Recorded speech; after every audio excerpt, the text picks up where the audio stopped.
اسرائیل کو قائل کرنے پر کہ آپ بات چیت کے ذریعے اس کا راستہ ڈھونڈیں۔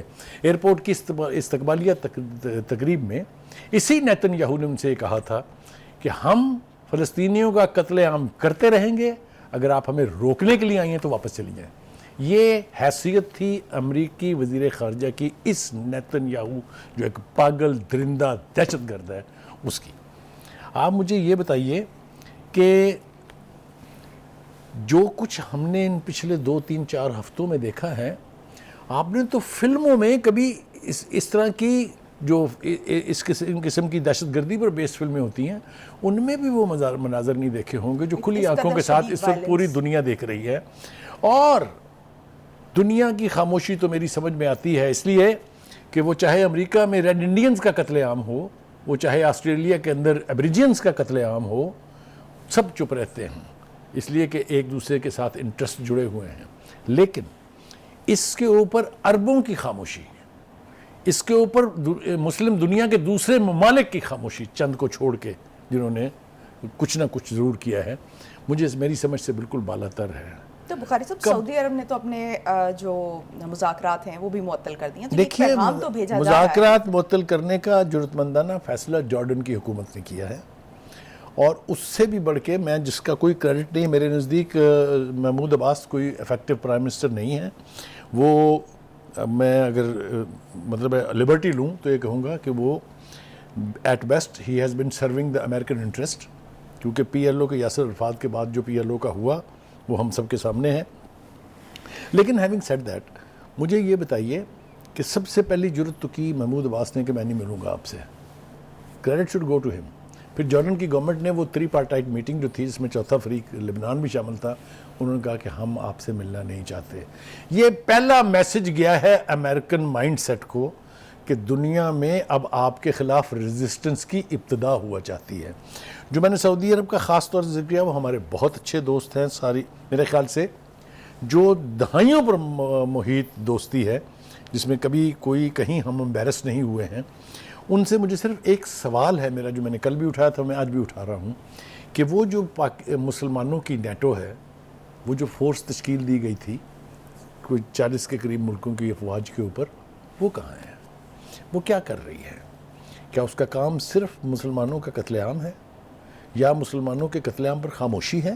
یہ وہ بہت بڑا سوال ہے جو آج ہم شاید انفرادی طور پہ اٹھا رہے ہیں، لیکن آنے والے دنوں میں آپ یہ آوازیں اور بہت طرف سے سنیں گی۔ دیکھیے جی، کرنا کیا چاہیے؟ مسلمان جو آپ کہتے ہیں ہم کمزور ہیں۔ جہاد کی 4 قسمیں میرے علم میں ہیں۔ ایک قسم تو یہ ہے کہ آپ تلوار یا بندوق اٹھائیے اور جنگ میں چلے جائیں دشمن کے خلاف۔ دوسری اس کی صورتحال یہ ہے کہ اگر آپ کے پاس تلوار نہیں ہے، بندوق نہیں ہے، تو آپ پتھراؤ کریں اپنے دشمن پر۔ اور تیسرا یہ ہے کہ اگر آپ یہ بھی نہیں کر سکتے تو آپ بآواز بلند تبرہ کریں دشمن کے اوپر۔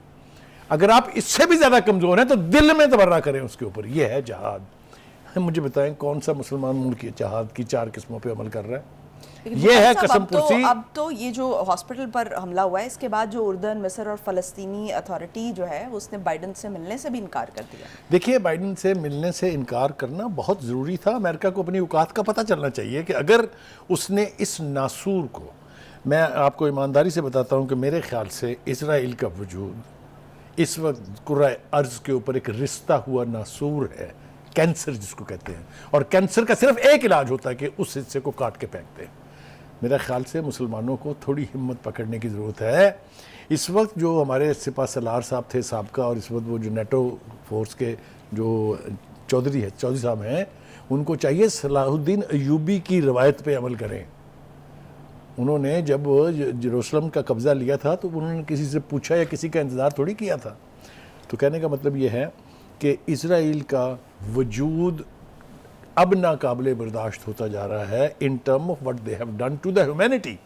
یہ ایک قوم کے خلاف جرائم نہیں ہیں، یہ انسانیت کے خلاف جرائم ہے۔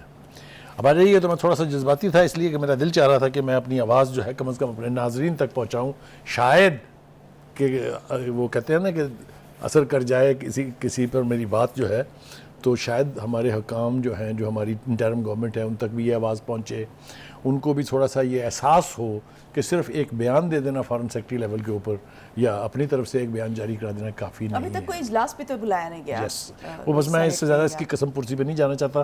اب آ جائیے جناب ایک اور مرد اہم تو خیر نہیں کہہ سکتا اس کو، مرد جرت کہہ سکتا ہوں میں اس کو، اس کا نام ہے انتونیو گوتریس۔ یہ پہلی دفعہ ہم دیکھ رہے ہیں کہ امریکہ کی خواہش کے برعکس یونائٹڈ نیشن کا سیکرٹری جنرل، جس کے پاس 200 سے زیادہ ممبران وفود بیٹھتے ہیں، اس نے بآواز بلند کہا ہے کہ جو کچھ ہسپتال کے اوپر اٹیک کے بعد کیا، کوئی گنجائش نہیں بچتی اس پر سوائے اس کی مذمت کی جائے، سوائے اس کے مجرموں کو سزا دی جائے۔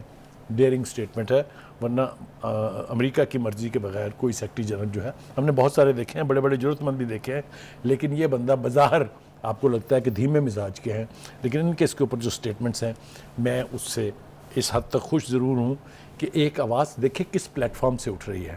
آپ دیکھ رہے ہیں ہم کہ عرب لیگ کا بھی شاید ایک اجلاس ہے، یا شاید او آئی سی کی فارن منسٹر لیول کی کانفرنس ہونے والی ہے، اس میں ہم کیا زبان کیا لہجہ اختیار کرتے ہیں وہ ہمارے سامنے دیکھنے میں آ جائے گا۔ آئیے جناب، ہسپتال میں کیا ہوا؟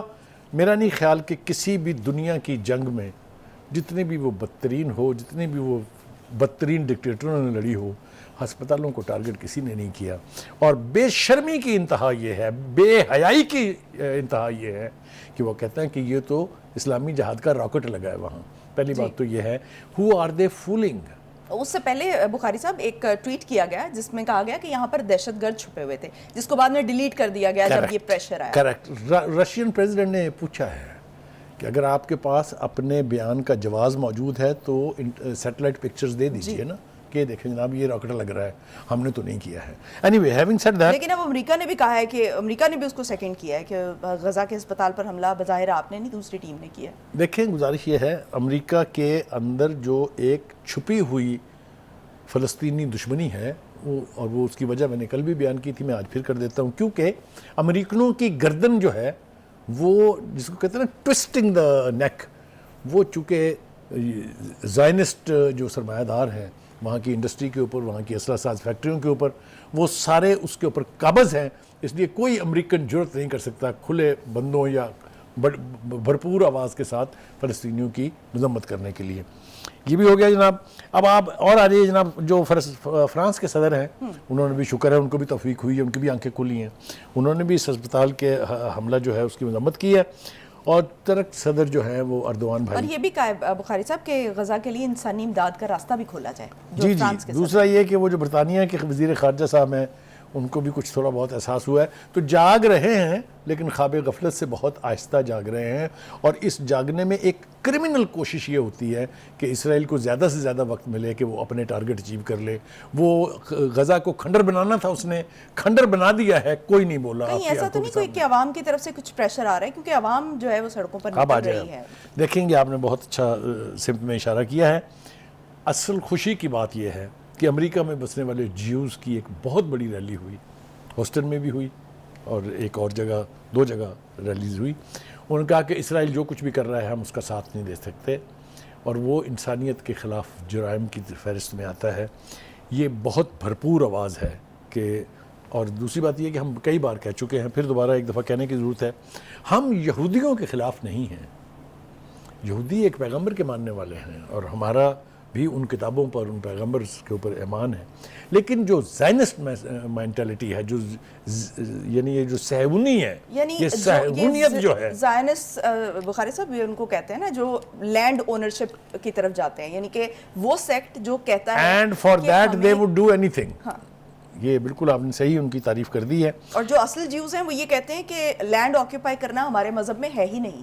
کریکٹ۔ دوسری بات یہ ہے کہ جو کچھ امریکہ کے صدر کے ساتھ ہو گئی ہے، جو بائیڈن کے ساتھ، جو بائیڈن صاحب کو میں مطلب ہے کوئی کریڈٹ کسی کام کا دینے کے لیے تیار نہیں ہوں۔ میرا خیال ہے انہوں نے جو امریکہ کی رہی بچی کھچی جو ساکھ تھی اس کا بھی بیڑا غرق کر دیا ہے، اور تاریخ انہیں یاد رکھے گی کہ انہوں نے اپنے اقدامات سے انسانیت دشمنی اور انسانیت کے دشمنوں کا ساتھ دے کے ایک نئی روایت کو جنم دیا۔ امریکہ کرتا ہمیشہ رہا ہے فلسطین کی، لیکن اتنی کروڈ، اتنی اوپن اور اتنی ڈیرنگ طریقے سے ان کے جرائم کا شریک کار بننا جو ہے یہ میرے خیال سے وہ بائیڈن صاحب نے پہلی روایت قائم کی ہے. آئیے جناب آگے چلتے ہیں.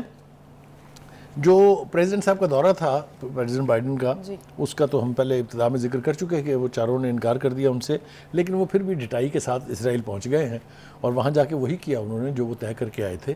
جس طرح کے بیانات انہوں نے دیے ہیں ان کو میرے خیال سے گراؤنڈ ریالٹی سے ان کا کوئی تعلق نہیں ہے. جو دنیا کے اندر کنسرن کے لیے آواز ہو رہی ہیں وہ شاید انہیں سنائی نہیں دیتی ہیں. وہ اندھے ہیں یا بہرے ہیں, یہ کیا ہے, یا ان کی ٹیم کیوں ان کو نہیں بتا رہی ہے کہ دنیا میں یہ جو اٹھنے والی آوازیں ہیں یہ بالآخر ایک تحریک کی شکل بھی اختیار کر سکتی ہیں, اور ایسا تاریخ اور ان کے اپنے عوام بخاری صاحب اس کے اگینسٹ کھڑے ہو سکتے ہیں. آگے الیکشنز بھی آنے والے ہیں. کریکٹ. وہ میں نے کہا نا کہ اپنی ان کرتوتوں, اپنی ان حرکتوں, اپنے ان جرائم کا حساب قوم بھی مانگے گی ان سے اور ان کو دینا بھی پڑے گا. بچ نہیں سکتے یہ. ٹھیک ہے. اعظم خان کے بعد جو امریکہ میں سابق سفیر ہیں پاکستان کے اسد مجید, وہ بھی چیئرمین پی ٹی آئی کے خلاف جو ہے وہ گواہ بن گئے ہیں اور انہوں نے اپنا ریکارڈ بھی جمع کرا دیا, بیان ریکارڈ کرا دیا ہے. اسد مجید نے اپنے بیان میں یہ کہا ہے کہ میرے سائفر میں دھمکی اور سازش کا لفظ سرے سے ہی موجود نہیں تھا. سازش اور دھمکی جیسے بے معنی یہاں کی جو سیاسی قیادت ہے اس نے خود یہ لفظ جو ہیں وہ اخذ کیے ہیں. بخاری صاحب, سب سے پہلے تو اس سے پہلے جب اعظم خان کے بارے میں بات ہو رہی تھی تو جو خان صاحب ہیں انہوں نے کہا تھا کہ جب یہ اعظم خان کے متعلق باتیں رپورٹ ہو رہی تھیں تو یہ کہا جا رہا تھا کہ جو خان صاحب ہیں انہوں نے کہا ہے کہ اعظم خان جو ہے بڑے ایماندار آدمی ہیں, ان سے جب تک میں خود نہیں سن لیتا تب تک جو ہے وہ میں یقین نہیں کروں گا. لیکن اب تو بیانات بھی ریکارڈ ہو گئے ہیں, تو کیا دیکھتے ہیں کہ اب ان کو یقین آ جائے گا کہ یہ بیانات اب ریکارڈ ہو چکے ہیں؟ دیکھیے, جرم کرنے والے کو یقین آنے نہ آنے سے کوئی فرق نہیں پڑتا. جس نے جرم کیا ہے اس کو اس کی سزا بھگتنی ہے.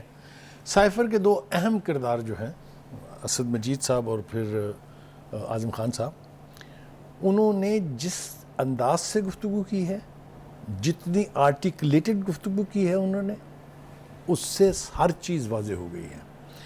جناب اسد مجید صاحب جنہوں نے وہ سائفر لکھا, وہ یہ کہتے ہیں کہ دھمکی اور سازش کے تو الفاظ تک استعمال نہیں ہوئے پورے سائفر میں, مگر جس طرف انہوں نے اشارہ کیا ہے کہ ہوا کیا ہے وہ یہ کہ یہاں کی جو سیاسی قیادت تھی انہوں نے اپنی مرضی کے معنی اخذ کیے اس کے. اس کا سب سے بڑا قصوروار شخص جو ہے اس کا نام شاہ محمود قریشی ہے. Shah Mahmood Qureshi must be tried under article جو بھی ریلیونٹ ہے, میں پتہ مجھے ہے لیکن میں دہرا نہیں رہا ہوں, for violating the constitution, for violating the official secret act, because انہوں نے وہ غلط ترجمہ کروایا جس پر عمران خان صاحب نے اس کو خریدا, اس ترجمے کو, یعنی اس کو اعتبار کیا, اور پھر وہ جس انداز سے, کاش کوئی وہ فوٹیج چلا دے.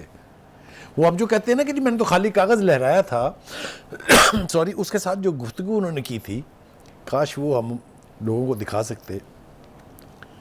وہ اس کے کانٹینٹس بیان کر رہے ہیں. دیکھیے, سائفر از اے سیکرٹ ڈاکومنٹ, سوری, اسی لیے وہ آفیشیل سیکرٹ ایکٹ میں آتا ہے. اس کے مندرجات اگر آپ عوام تک شیئر کریں گے تو آپ کے جرم کے لیے کسی ثبوت کی ضرورت باقی نہیں رہتی ہے. حکومتی لیول کی چیز ہوتی ہے. ایک تو یہ ہو گیا. ٹھیک ہے جی.